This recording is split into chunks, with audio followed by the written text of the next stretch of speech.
Olá, sejam muito bem-vindos ao programa Podcast Dois Irmãos. A gente está começando esse teste aqui, esse piloto. Esse podcast vai ser para falar sobre tudo que der na telha, assuntos que a gente gosta de conversar.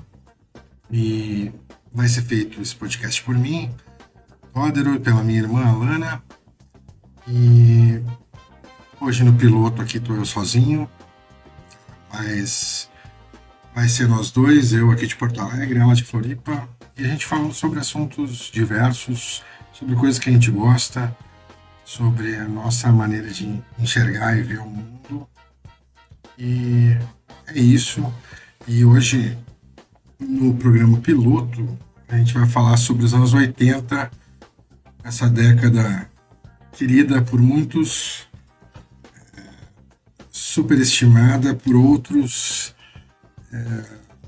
muitas vezes também difícil de entender sem a gente pegar o contexto geral daquilo que estava acontecendo no mundo, né? Mas a gente tem ali globalismo, tem o rock mudando, tem com certeza a melhor década do cinema de todos os tempos, com grandes clássicos, né? A gente tem uma explosão visual, a gente tem uma mudança radical de moda, uma moda muito estranha, muito feia, para dizer a verdade.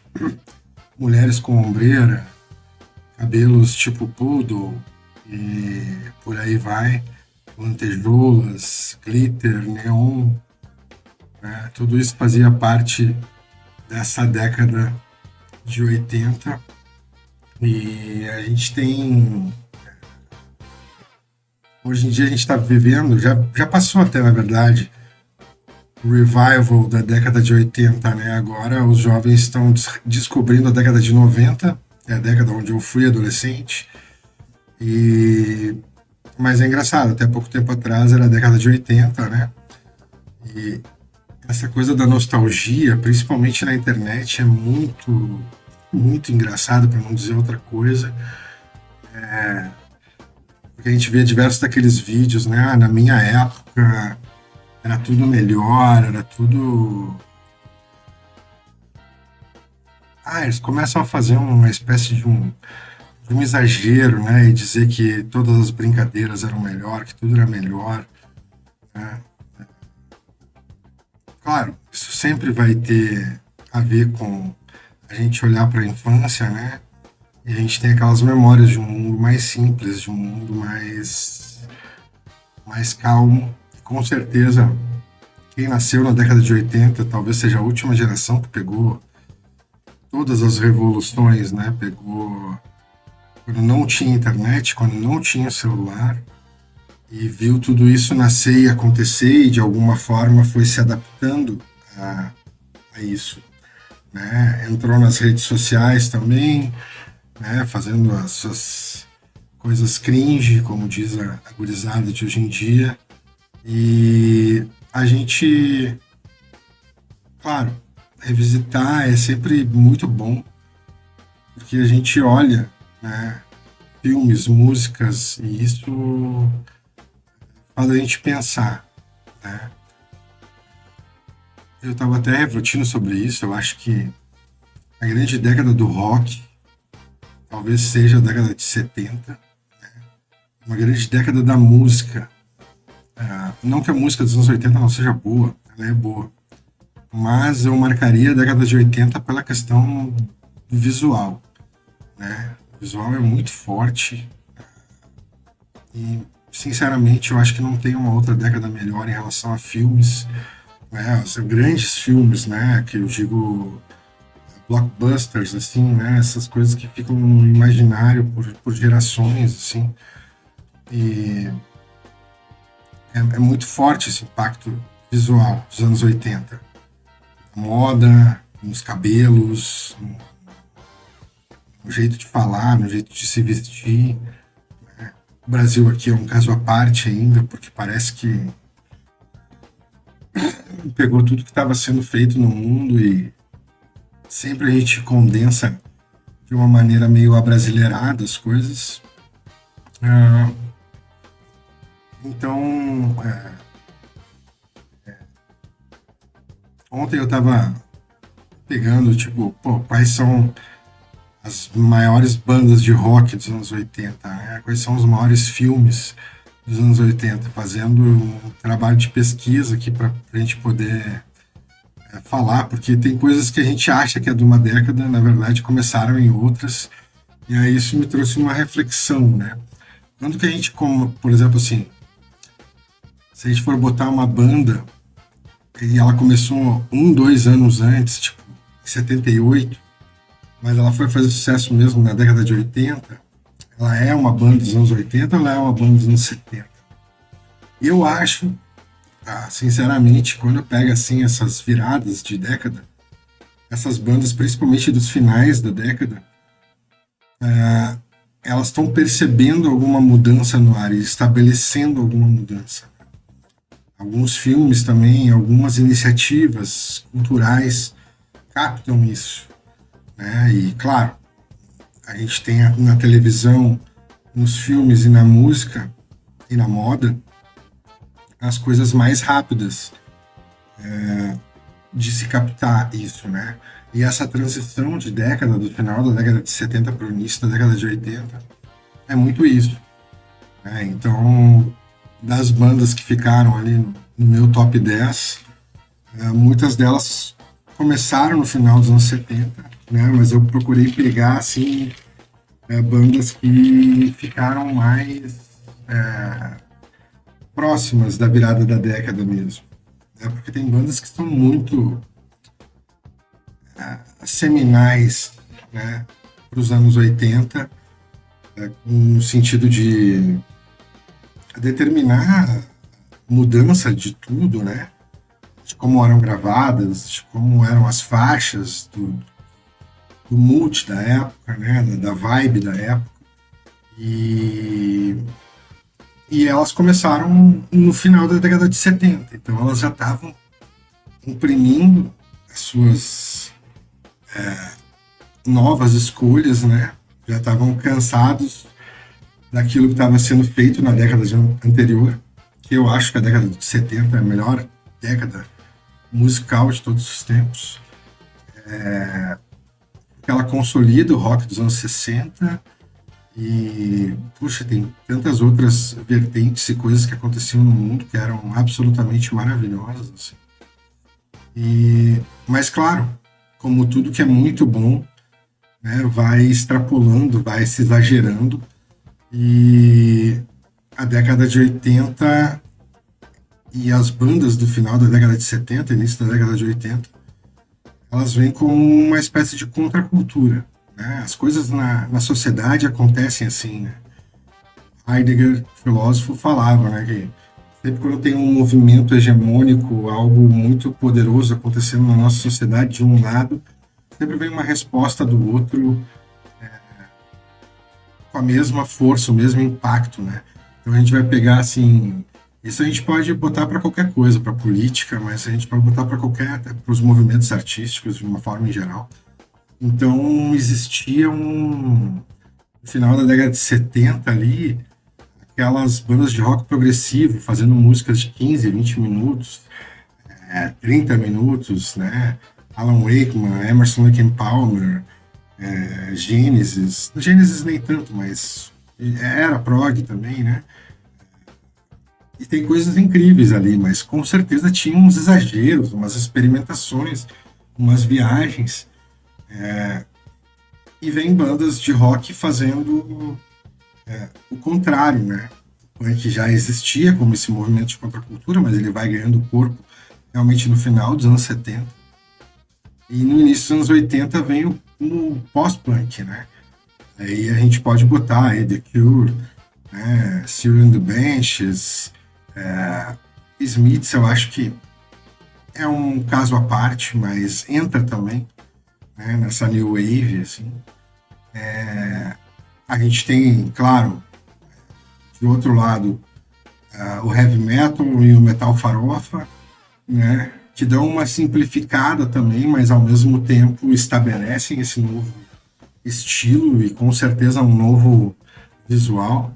E coincidentemente aí no fundo tá os farofa estão rolando aí no vídeo que eu botei. E, cara, é incrível isso, como muda, né?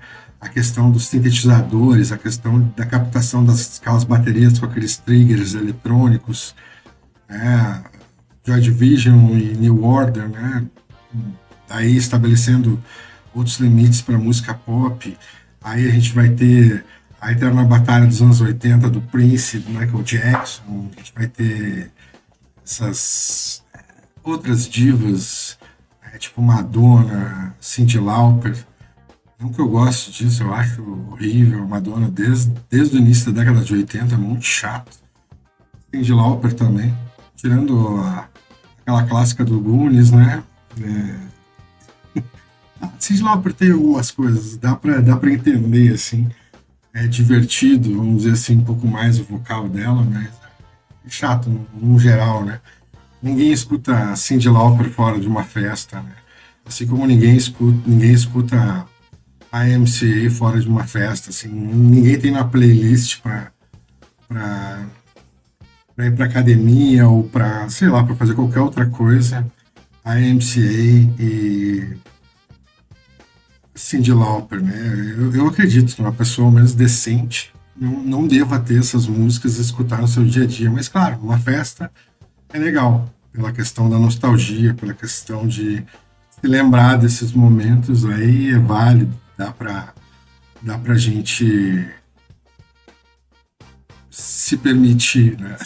palavra, palavra ruim essa, se permitir, né? Mal usada hoje em dia, mas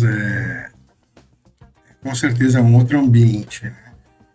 Um ambiente de música até Chitãozinho e Chororó vale e, e é divertido. Com álcool, né? Tudo fica mais palatável e a gente consegue digerir melhor e ninguém vai também ficar ouvindo Frank Zappa numa festa, né? A não ser alguma, já fiz algumas festas onde se ouvia Frank Zappa, mas esse é um capítulo à parte. Mas não é uma coisa que a gente fica colocando numa festa para se divertir com amigos, né? Num geral, vão ter que ser amigos muito selecionados para curtir a mesma coisa que tu gosta. Ou é coisa para ouvir sozinho mesmo em casa e não, não se importando muito com a opinião alheia. Mas, cara, os anos 80 eu consigo ter memórias, obviamente, as minhas memórias vão vir muito mais da década de 90, né? Eu nasci em 82, então no final da década eu tinha 8 anos, né? Óbvio que eu tenho muitas memórias dos anos 80, né? Mas percepção para refletir sobre ela só há muito tempo depois. Mas era divertido, cara. Tinha muitas coisas legais acontecendo. Desenho, né? Tinham desenhos incríveis, assim, tipo, pô, pegar um He-Man, né? Tu pega a Caverna do Dragão, tu vai pegar Ursinhos Gummy, DuckTales. Eram uns desenhos muito divertidos, acabavam animando as manhãs. O mundo parecia ser mais simples, mas ao mesmo tempo que tinha uma certa simplicidade, um certo, parece que um certo desejo de viver. Eu acho que tudo isso foi meio que impulsionado. Aqui no Brasil não era tanto isso que a gente absorvia, claro que a gente absorvia isso pelos filmes, né? Mas eu falo da Guerra Fria, né? Tinha esse movimento geopolítico, onde a qualquer momento Ronald Reagan ou Boris Yeltsin poderiam apertar o botão vermelho e uma hecatombe nuclear acontecer. Então eu acho que esse medo do fim do mundo, né, de alguma forma impulsionava as pessoas assim, a viverem. Né? Então por isso que eu acho que é tudo muito exagerado.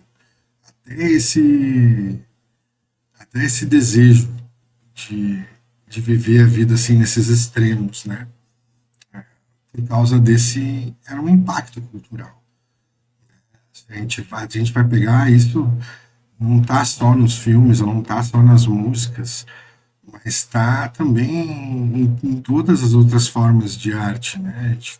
Desde um quadrinho, a gente vai pegar um Alan Moore escrevendo Watchmen, escrevendo V de Vingança, né? Tem esse elan, né?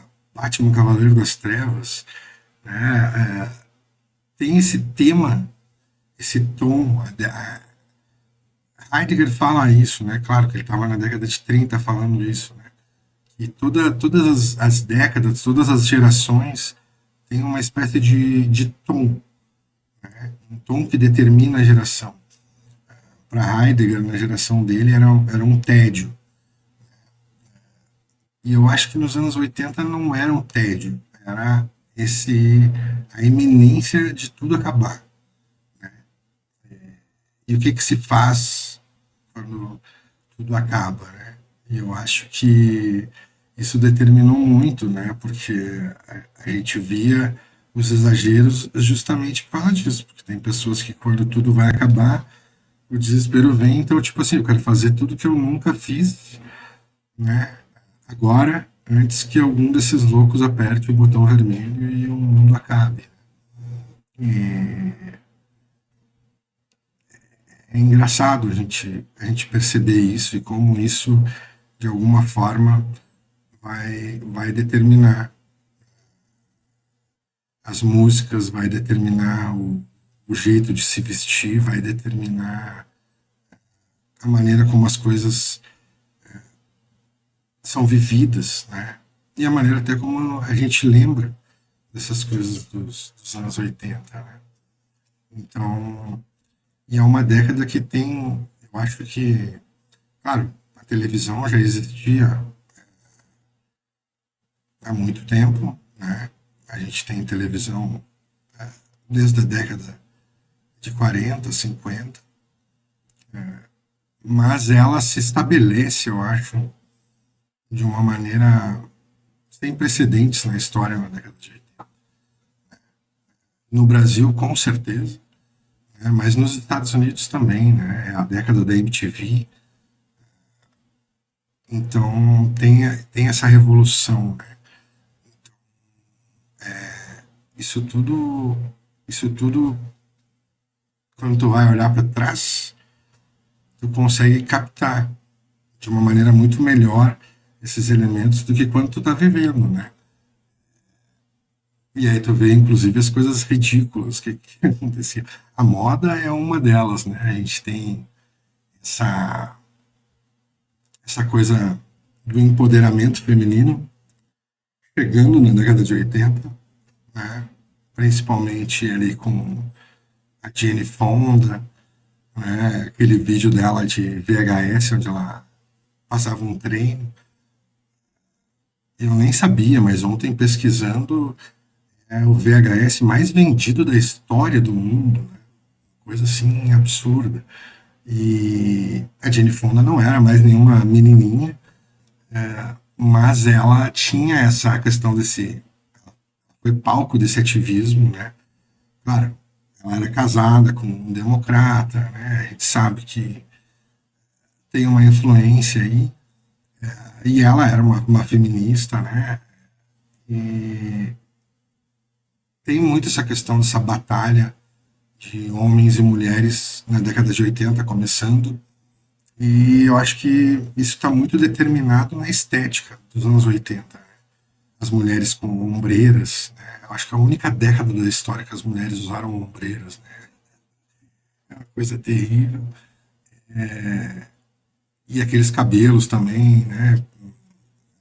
Uma moda, cabelo curto, né? Era uma questão de tipo tentar se igualar pelas maneiras mais superficiais e rasas possíveis, eu acredito, né? Mas é uma maneira como as pessoas, geralmente em bando, acabam fazendo as coisas, né? Pegam os aspectos mais superficiais, né, de uma luta, ideologia, e aquilo ali acaba se tornando um símbolo, né? Então, claro, para muita gente nem percebia isso, só usava porque era moda, né? Mas a gente sabe que, por exemplo, assim, nos altos escalões, onde isso é determinado, né? Os grandes estilistas, a Beautiful People, né? O Hollywood, isso estava bem traçado. E, claro, isso se espalha, as pessoas simples ao redor do mundo absorvem isso como esponja. Então, é muito interessante. Eu acho que, assim, tem mulheres lindíssimas nos anos 80, mas os anos 80 é com certeza a década onde as mulheres estiveram, assim, mais, foram mais enfeiadas, assim. É uma palavra meio estranha de se falar, mas, cara, tu pega mulheres lindíssimas, daí tu pega nos anos 80, assim, tipo, pouco tempo depois, nos anos 90, quando a moda mudou um pouco, essas mulheres, tipo assim, 10, 20 vezes mais bonitas do que há poucos anos atrás, mas porque nos anos 80 era esse exagero, exagero de maquiagem, exagero das ombreiras, dos cabelos, né? E cara, é engraçado por que que isso acontecia, mas ao mesmo tempo é interessante de ver todo esse movimento. A gente tem ali também, permeando essa década de 80, uma espécie de globalismo, né, tentando New World Order, né, estava em pleno vigor, né, com certeza os globalistas, no momento que talvez eles estiveram mais perto, publicamente, de imprimir as ideias deles, foi nos anos 80, mas eles fracassaram miseravelmente, né, esses planos megalômanos de uma nova ordem mundial, de um novo governo mundial, né, fracassaram miseravelmente, mas a tentativa estava ali. Isso era uma coisa que também estava, permeava a cultura. Tipo, tinha essa coisa da nova ordem mundial, né? New World Order. Trava a língua também, essa desgraça. Mas isso tava, eram tonos também da época. Isso com certeza influenciou bandas, influenciou quadrinhos, influenciou cinema, influenciou literatura, né? E a gente bebeu disso, né? Sugou que nem uma esponja. E é engraçado, porque na época, e aí eu tô falando da perspectiva nossa aqui do Brasil, né? Tudo que vinha meio que de fora, a gente assumia como uma verdade absoluta, assim. E, e na época não tinha muitos meios que nem a gente tem hoje de conferir uma informação, né? Muita gente que talvez possa escutar isso vai dizer assim, tá, mas por que que não se checavam? Porque não tinha onde checar, né? Então, tiveram fatos assim muito engraçados, que mitos que duraram anos e anos e que a gente só foi descobrir depois no futuro que era tudo uma invenção, farsas ou histórias contadas pela metade, né? A gente aqui no Brasil tem o fato de que a turma do Chaves toda tinha morrido, né? E, cara, essa lenda durou um tempão, ninguém sabia se era verdade ou não, né? Outra coisa que eu lembro, isso, putz, tem um amigo que a gente ri muito disso, e a Fórmula 1 era famosíssima nos anos 80, a gente tinha o Ayrton Senna nascendo, né, com uma grande esperança, já tinha o Nelson Piquet consolidado e tinha o fatídico Roberto Pulpo Moreno, né? E todo mundo que entendia de Fórmula 1, ou principalmente todo mundo que gostava do Piquet, porque o Moreno eu acho que correu mais de uma temporada como tipo um segundo piloto do Piquet, chegava e falava: ah, não, mas o Moreno é o melhor acertador de carro. Acho que o Piquet falava isso, tá?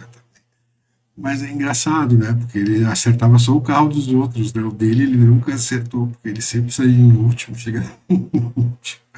Então, tinha essas coisas assim que umas uns fatos assim que ficavam, né?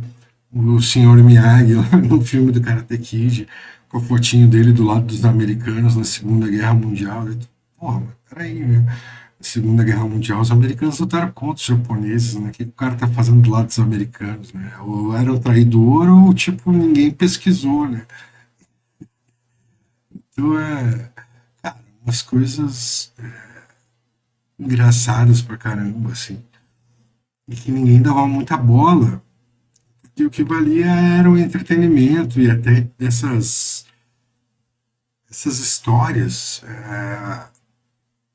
elas davam uma espécie de uma coloração engraçada para a década. Assim.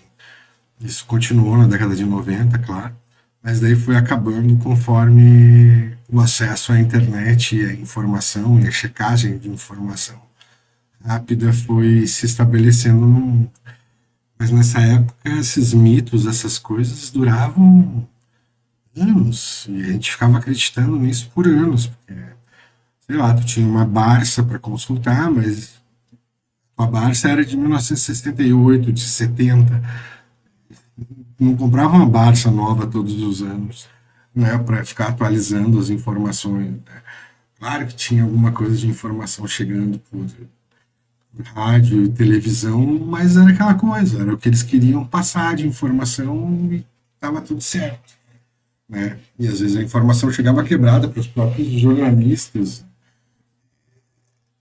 Por que eu vou precisar consultar a fonte? Né? Ninguém vai consultar isso, vai vir dizer que eu estou falando uma grande bobagem, porque não tem como consultar, não tem como saber.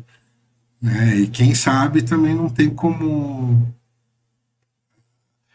Não tem o mesmo espaço que vamos dizer, um jornalista com uma sessão num grande jornal, ou um espaço no rádio, um espaço na televisão. Quem que vai discordar do cara? Então, é engraçado como isso acontecia e gerou esses mitos, gerou essas grandes lendas urbanas aí que a gente tem dos anos 80. Mas, bom, ah, deixa eu ver o que mais que eu anotei aqui. Cara, na música é isso, tem uma grande revolução também musical nos anos 80. Né? A gente tem estilos diferentes, tem uma espécie de uma. Eu acho que começa uma grande divisão no rock e na música. Não que não tivesse em outras décadas, mas parecia ser mais coeso, sabe? Sei lá, a pessoa que ia no show do Led Zeppelin, do Black Sabbath nos anos 70, também ia no show do Peter Frampton, também ia, sabe, sei lá, show do Paul Simon, sabe? E ao mesmo tempo, no outro final de semana, ia ver Led Zeppelin, tava tudo certo, ia ver um Black Sabbath. Ah, nos anos 80 parece que, tipo, parece não, né? Essa coisa das tribos fica muito forte. Então, tipo, pô, tem os metaleiros, que é um grupo bem dividido, vai ter características bem próprias, vai ter os punks, né? Vai ter o pessoal gótico, new wave, vai ter os yuppies, né? Que, que eram os engomadinhos da época, né? que aí vão consumir música, muita música eletrônica europeia e aquele outro estilo de rock americano, que aqui no Brasil a gente não conhece tanto por esse nome, né? Mas é yacht rock, né? E é aquele estilão assim que tocava aqueles rocks que tocavam nos filmes, né? Tipo, pô, Scarface, tá passando aí na tela, né? Tipo, vamos pegar aqui algumas bandas, Steely Dan. A Steely Dan eu acho que é dos anos 70, mas tipo, eles fizeram sucesso também, mas Steve Miller Band, caramba, vai ter o Yes na fase dos anos 80, né? Eu acho que dá pra. Não sei se o Yes eu acho que botaria como yacht rock, mas tipo, pô, tem vários caras dessa pegada e é um estilo totalmente único, né? Aqui no Rio Grande do Sul a gente tem a Continental, né? É uma rádio que eu acho que toca só esse tipo de som, assim. Tipo uma Antena 1, na Antena 1 também rola ainda rola essas músicas, assim. E aí eu acho que vão começar a surgir essas tribos, né? E ficam bem demarcadas, né? Quem é punk não se mistura com metaleiro, não escuta música de metaleiro e vice-versa, né? Quem é gótico, new wave também não escuta nada disso, né? Vai escutar só The Cure, só Smiths, Seal the Benches. Então fica bem dividido as coisas. E essa polarização ela é interessante também, né? No cinema a gente tem, ao mesmo tempo que a gente tem essa explosão de blockbusters, né, dos mais diversos possíveis, a gente também tem filmes absolutamente maravilhosos, né, tipo clássicos eternos que foram criados nessa década. E, cara, é muito visual. Tem, tem uma coisa do. Tô falando com vocês aqui, tô vendo o Rambo na tela, tô vendo o Schwarzenegger Comando para Matar, né? Alguns outros filmes. Então, tipo assim, é muito visual e é muito bem feito, né? E essa coisa das grandes explosões e filmes mega milionários tipo, pô, era tudo feito na raça. Claro que tinha o CGI começando ali, mas a maioria deles era feito na raça mesmo, né? E, é muito louco. Eu não consigo mais ver filmes novos.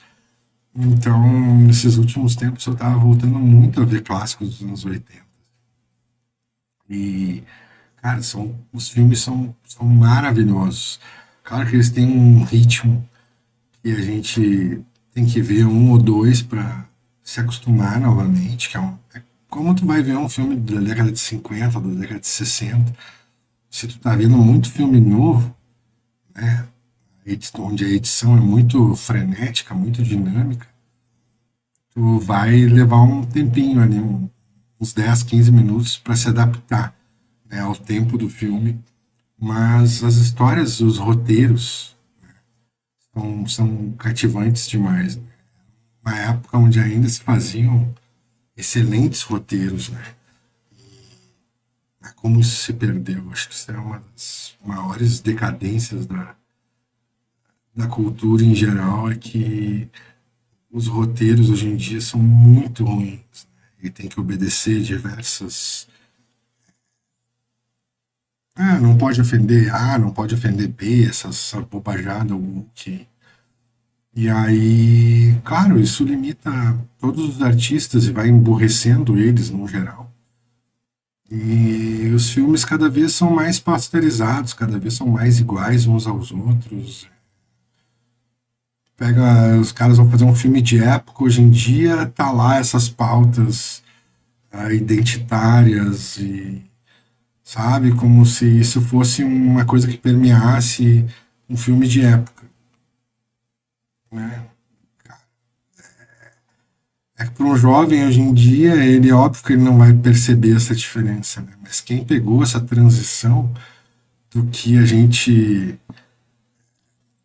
falava e da liberdade que a gente tinha na década de 80 para o que eles querem nos tolir hoje em dia, né?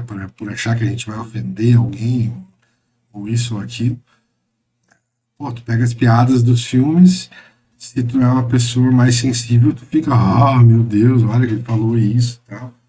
Mas eram as coisas mais normais do mundo. E, cara, não, não tinha isso, não, sabe? A gente sabe que essa foi uma forçação de barra, esses movimentos. E, óbvio, uma forçação de barra para uma censura muito pior do que a censura da ditadura brasileira, onde vinha um censor lá e riscava meia dúzia de palavras, porque esse tipo de censura é uma censura no próprio pensamento, né? Hoje em dia, sei lá, se tu tem um amigo negro, chamar o cara de negão, já fica meio assustado, né? Se alguém de fora da amizade de vocês olhar aquilo e, tipo, vai vir te condenar por tu estar falando aquilo, né? Para um amigo teu que, sei lá, tu é branco e gordo, ele vai te chamar ou de alemão ou de gordo e tá tudo certo. Mas todo mundo se ofende e todo mundo se ofende pelos outros hoje em dia. E nos anos 80 isso não acontecia.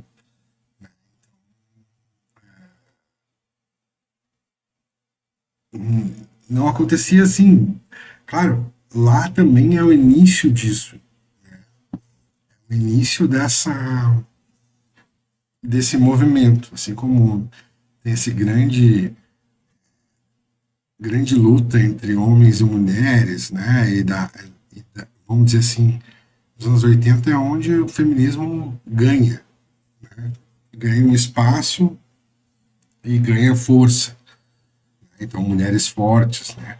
A gente vai ter o Alien lá com a Sigourney Weaver, vai ter aí essas mulheres fazendo Jane Fonda da vida, fazendo esses vídeos de, de, de exercícios aeróbicos em casa. Tudo isso vai estabelecendo isso, né? Então já se tinha essas conversas assim em alguns filmes, mas claro, ainda tinha um senso de humor maravilhoso porque tinha piadas de um lado, sabe? Tipo, e isso se desenvolvia de uma maneira muito melhor do que hoje em dia, né? Onde o cara tem que ficar, sabe? Tipo, um Wagner Moura, bunda mole da vida, que vai dar uma entrevista e fala que queria ser mulher e coisa e tal, e com essas bobagens, assim, sabe? E aí a gente olha esses caras da GNT falando establishing, e aquele outro lá da Porta dos Fundos, lá que eu nem sei, João Vicente, esses caras, assim, tipo, todos eles feministas, né? Querendo agradar todo mundo, com um papinho de bosta. E, cara, né?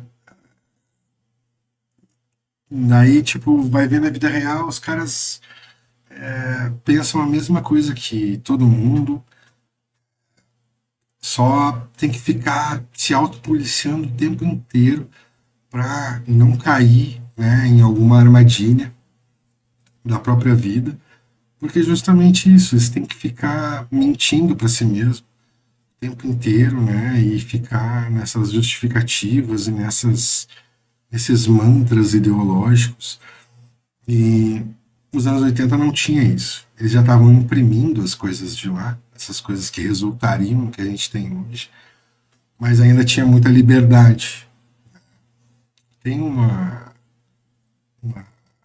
entrevista, acho que é do Oliver Stone, falando que, pô, o Oliver Stone é comunistaço, né? Mas fez filmes fantásticos, fez Platoon, fez JFK, fez, pô, fez tanta coisa boa.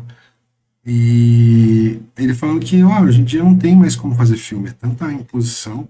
Mas claro, lá atrás, né? Tipo, se a gente pega um Platoon, né, o personagem do William Dafoe lá, que é um maconheiro, é o cara legal, né?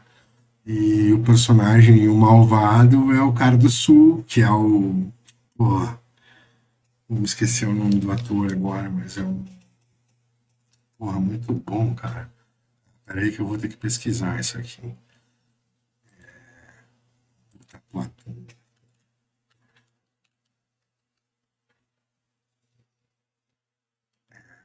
Foi o Tom Berger. Pô, grande ator, né? Tom Berger. E aí o Tom Berger é esse cara, né? Esse cara meio sulista, meio disciplinador e tal, e que é um malvadão, né? Então, essas coisas na cultura elas vão sendo impressas pouco a pouco, mas ainda assim é um puta de um filme. Por mais que tenha uma mensagem sutil ali, esses caras não não comprometiam toda a obra por causa da mensagem ideológica, que hoje em dia a gente vê o contrário. O que importa é essa mensagem, né? E o conteúdo da obra, do filme, é completamente dispensável, é um lixo. Tanto que, por causa disso, a gente tem filmes onde eles gastam milhões e milhões e a bilheteria é pífia. É tipo aquele das super-heroínas lá, Marvel. Ninguém foi ver, nem elas mesmas acabaram indo. Mas tudo isso, de alguma forma, começa nos anos 80. Né? Mas nos anos 80 ainda a gente tem esse senso de humor, ainda tem o outro lado podendo falar. Né? Então gera situações muito engraçadas, principalmente quando a gente, hoje em dia, vai revisitar. É engraçado a gente, e é bom a gente fazer esse movimento de volta para perceber isso. Né? Então, tem filmes assim absolutamente incríveis dos anos 80. Absolutamente incríveis. Eu acho que é a melhor década do cinema em relação à quantidade de. Obviamente, né? Tem filmes bons em quase todas as décadas, mas assim, em relação à quantidade de filmes que tu pode enumerar e das revoluções que esses filmes imprimiram, em termos de como se contar uma história, é a grande década do cinema, com certeza. Ela, inclusive, prepara a década de 90, que também é uma outra grande década do cinema. Mas nos anos 80 ali estão essas grandes sementes, assim, né? A gente vai pegar os Indiana Jones, a gente pega dois Star Wars ali, Retorno do Jedi, o Império Contra-Ataca. A gente vai pegar todos os blockbusters ali, Rambo, Conan, as coisas do Bruce Willis, né? Die Hard, Tudo de Matar, o primeiro Alien, Blade Runner, Ira acabou de passar ali.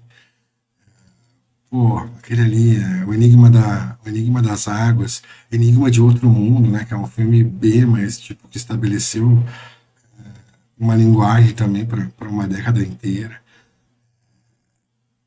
Caramba, é tanta coisa. Tron, puta que pariu. Ele, pô, Poltergeist, né? Inimigo Meu, tanta coisa boa dos anos 80, né? Que é difícil enumerar. São muitos filmes, né? E muitos padrões de filmes. Né? E o primeiro Exterminador, né? Claro, que o grande ícone do Exterminador talvez seja o 2, né? e daí já é na década de 90, mas a história se estabelece ainda Predador, muita coisa, Robocop. Tô vendo aqui as imagens com vocês aqui e me lembrando, né? Pô, Flash Gordon,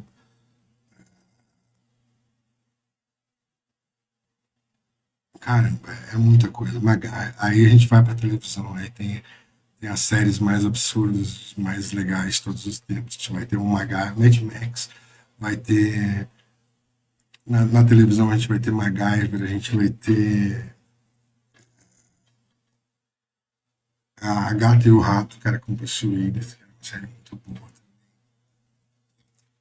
Pô, tanta coisa, cara. Os desenhos eu já comentei um pouco aqui, mas era muito bom, Caverna do Dragão. He-Man, tinha todos os personagens do He-Man.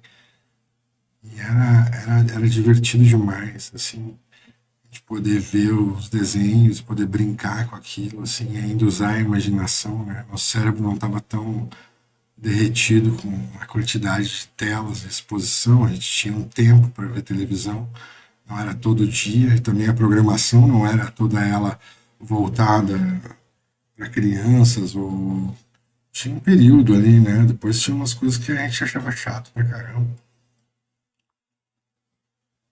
Então se fazia outras coisas, se estava muito mais na rua brincando, ou brincando mesmo dentro do próprio quarto, mas usando a imaginação, né, de alguma forma.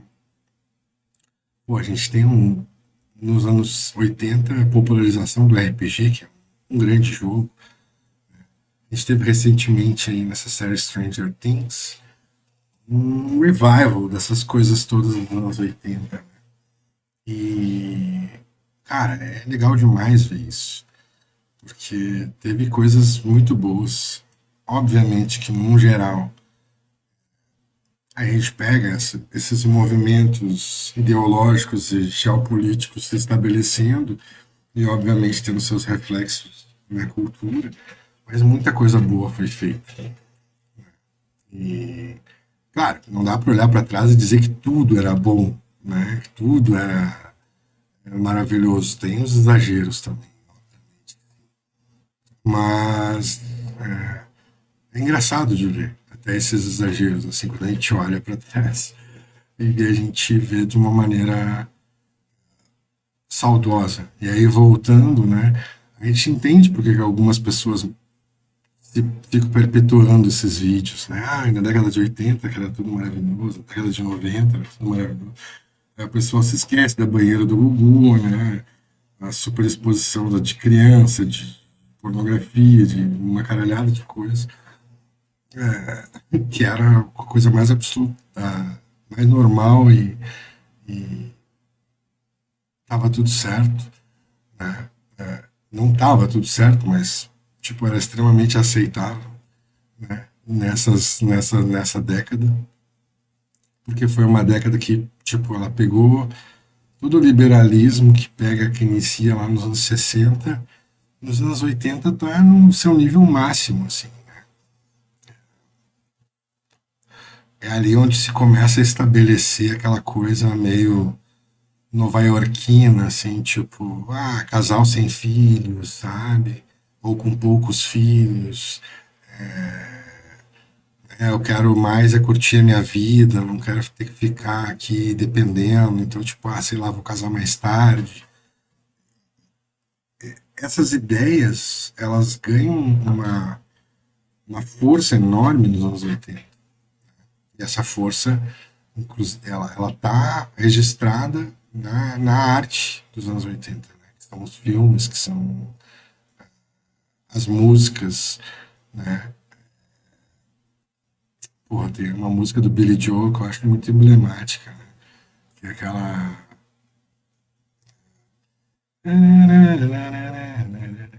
It's my life. Como é que é, cara? Puta, lembrar aqui o nome desse som.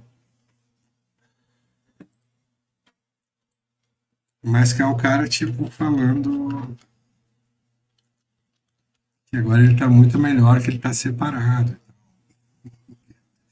E se divorciou. Acho que é My Life.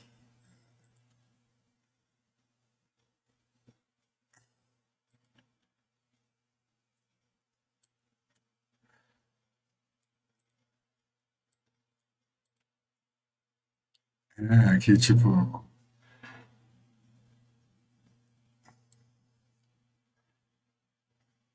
I never say you had to offer me a second chance.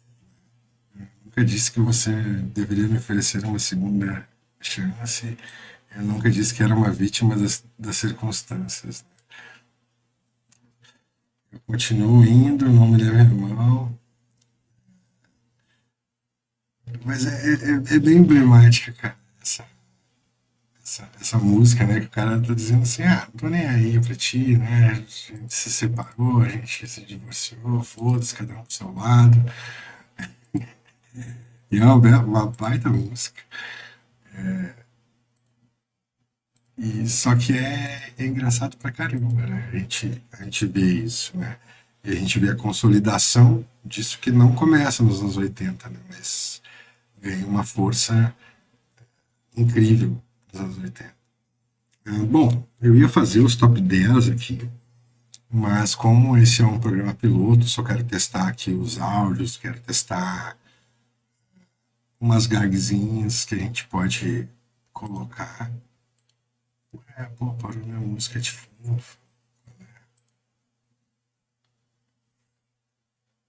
Não botei loop, claro.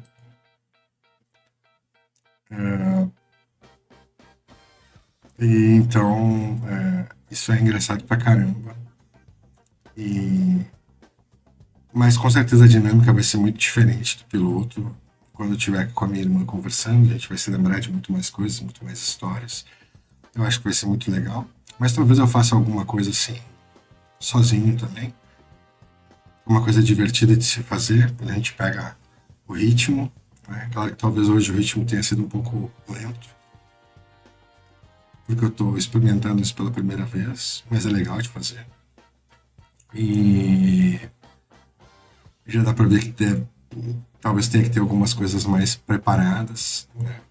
Para ter um ritmo melhor ou não, né? Deixar ir acontecendo. Mas gostei muito de como tá até agora. Estou testando aqui, né? Vai ter umas gagzinhas aqui. My Eye, Glacier, não. Quando alguém meter uma piada ruim, né? A risadinha do Chaves, que não pode faltar. Então, estou testando toda essa parte técnica aqui nesse piloto e já foi uma oportunidade de conversar um pouquinho, de falar. Espero que seja um projeto legal e com certeza a gente vai se divertir fazendo. Né? Espero que mais gente também encontre uma voz para poder, sei lá, ouvir e ficar se lembrando também dessas coisas boas da vida e fazendo algumas reflexões. É isso. Então tá, gente, muito obrigado por terem acompanhado até aqui, né? Esse foi o nosso episódio piloto para testar, para ver como é que é. Mas esperem por coisas novas, inscrevam-se no canal, né? Mandem para alguém que, se vocês acharem interessante, é legal, né? Toda essa força de se inscrever, compartilhar com alguém que vocês gostam. Pô, vi o canal lá do Tondro, legal as coisas que ele está dizendo, toda essa parte de ficar se lembrando e tal, e de trazer umas reflexões, foi interessante pra caramba. Então, pode ser que isso encontre voz e vocês é que vão dizendo no final das contas, né? A gente espera que, de alguma forma, isso funcione. Que se não funcionar por os meios comerciais, que funcione ao menos para nós como uma válvula de escape para se lembrar dessas coisas legais dos anos 80. E aí na próxima edição, com certeza a gente vai continuar falando disso, né? Provavelmente o episódio piloto não vai ter quase ninguém assistindo, E o primeiro episódio oficial vai ser esse Eu com a minha irmã. A gente vai falar dos anos 80, das coisas que a gente estava falando hoje, mas com uma outra dinâmica. E aí a gente traz esses top 10 músicas, top 10 bandas, top 10 filmes, top 10 desenhos. E é legal falar sobre isso. Então, valeu todo mundo que esteve aí. E um grande abraço e até o primeiro piloto. Primeiro programa, aliás. Esse é o piloto.